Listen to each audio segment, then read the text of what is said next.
Hello and welcome to the Successful Garden Design Show. In this episode we're going to look at two plans that successful garden design students have done, and I'm going to give them some feedback because there's a couple of areas that need improving, and we're going to focus on how to tie in your patio with the rest of your garden so that everything links together properly. If you're frustrated your garden doesn't look as beautiful as it could, even though you've purchased lots of lovely plants, then help is at hand. Plants are not enough.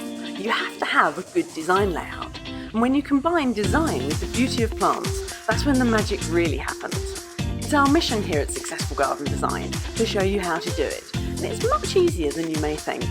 I'm Rachel Matthews, and I've been a professional international garden designer for over 25 years, and I teach garden design online.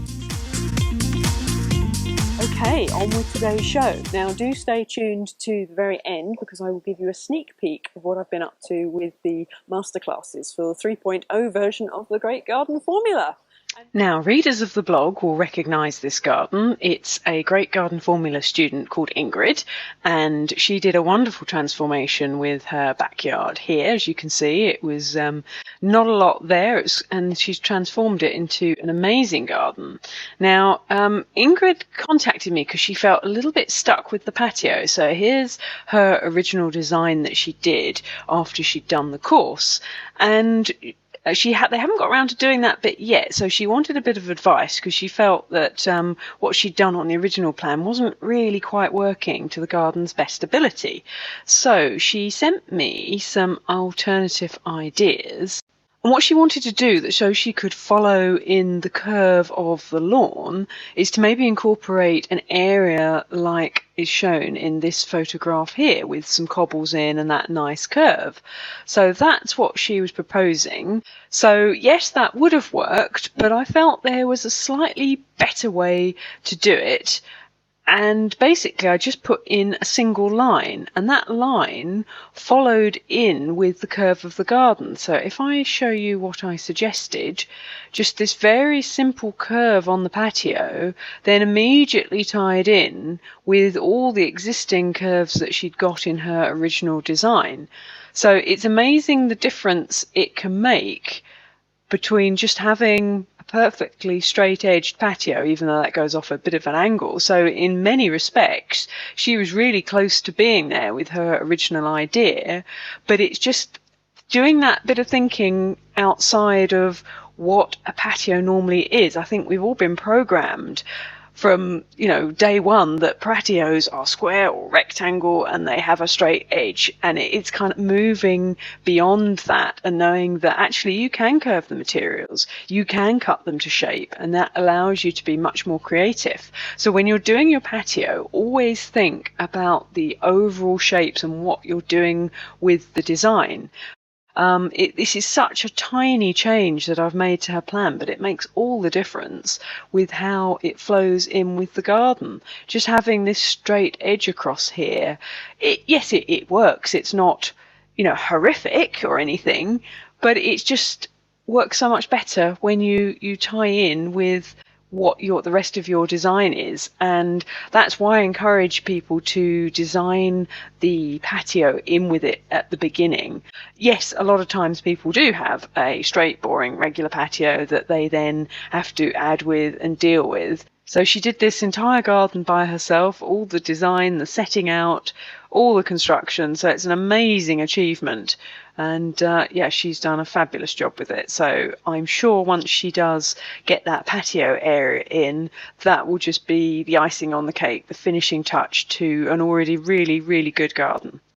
Now, funnily enough, in the same week, I was contacted by another Great Garden Formula student who was having a different but similar problem with his garden. Now, if I show you the plan, so this is Wolfgang's garden, and Wolfgang lives in Germany, and he sent me this design because he was just getting a little bit stuck being able to link. He wanted to create a secondary patio area with the patio doors just here. First I'll just show you around his garden a bit. Now I am very new to SketchUp, so I might make you quite dizzy. I'm not terribly good at steering, but as you can see he's done an absolutely fantastic design. I was just, well, I nearly fell off my chair when I saw this. It was like, wow, gosh.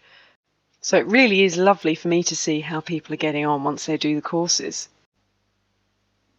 Hi Wolfgang, this is Rachel with some feedback on your wonderful designs. I really am very impressed with what you've done. I can see you've really understood the course material. So I know you were struggling with how to get the design you've done to go round the corner. So if I show you the version that I have worked on, basically what I've done is from the radius point, which is about here, that goes round to the lawn, I've just followed that round with a path. So let me show you that now.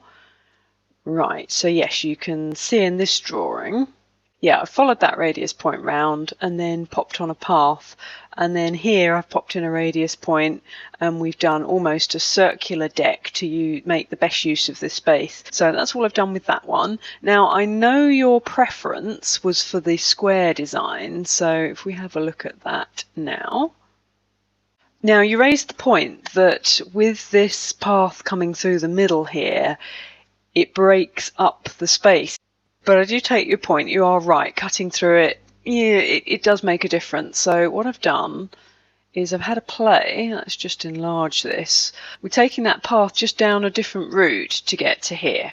So that was some of the advice that I gave to Wolfgang. Now I'm pleased to say that he is decided to develop the round design more, because I must admit that was my favourite. There's a few little issues that need to be addressed. For example, this lawn shape would be very difficult to mow, so he's currently working on adjusting this design to get it to fit. So I'm hoping that Wolfgang will keep us posted on how the final design turns out.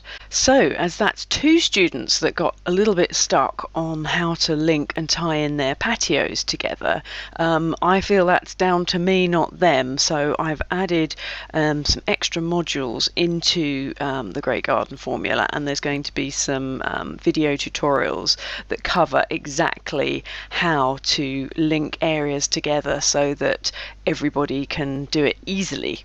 So that is what the 2.0 Great Garden Formula students have achieved. I cannot wait to see what people do with the 3.0 version. It will still always be suitable for keen amateurs, but I am taking the course more in the direction of professional level garden design. And as you've seen, people are already getting there with the 2.0 version, so the 3.0 version will just take people to the next level.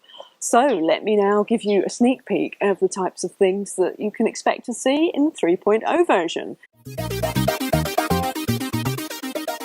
Now in this masterclass video, I want to show you how to progress past the simple geometric shape designs that we've mostly been concentrating on in the Great Garden Formula, to more sort of fluidic and slightly more complex style of designing. Now there's absolutely nothing wrong with doing geometric shapes for a design. They're the basis of all good design. But sometimes there are occasions when you just want to sort of push past that and do something that's a little bit more creative and that stretches you as a designer. And also some sites do require something just a little bit different. Now the process that you're already used to with the Great Garden Formula of starting out sketching very simple geometric forms is actually the basis for this. That is exactly how you start. But the difference with this method is, rather than just accepting sort of the first design that comes out, the first sort of set of shapes, you carry on and you do sort of a little bit more with the scribble technique. So when you start to see a shape, you'll trace over and over it and move around and around it. And what happens is you'll notice your pencil mark starts to move out past your original shape. And then you kind of just follow that shape round. So it's almost like you're following where the pencil goes and then trying to discern patterns from within that sort of scribbly mess that you're producing. And when you're doing this, overlaying lots of different shapes as you kind of just move round and round the drawing, you will start to see patterns emerging. And those patterns can be very useful, and they can be the foundation of a whole new design shape, one you've never used before.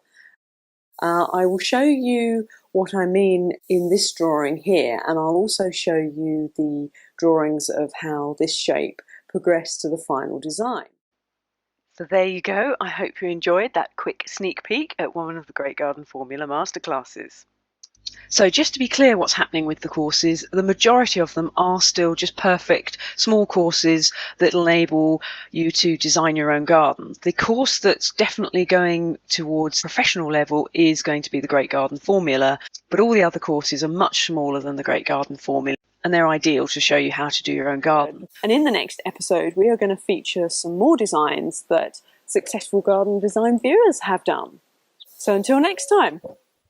And if you'd like some more top tips on how to add the wow factor to your garden, I've created a cheat sheet that you can download and a short video tutorial that walks you through the top 5 things that you must do if you want to create a stunning garden. So head on over to successfulgardendesign.com/wow and you can download your cheat sheet there.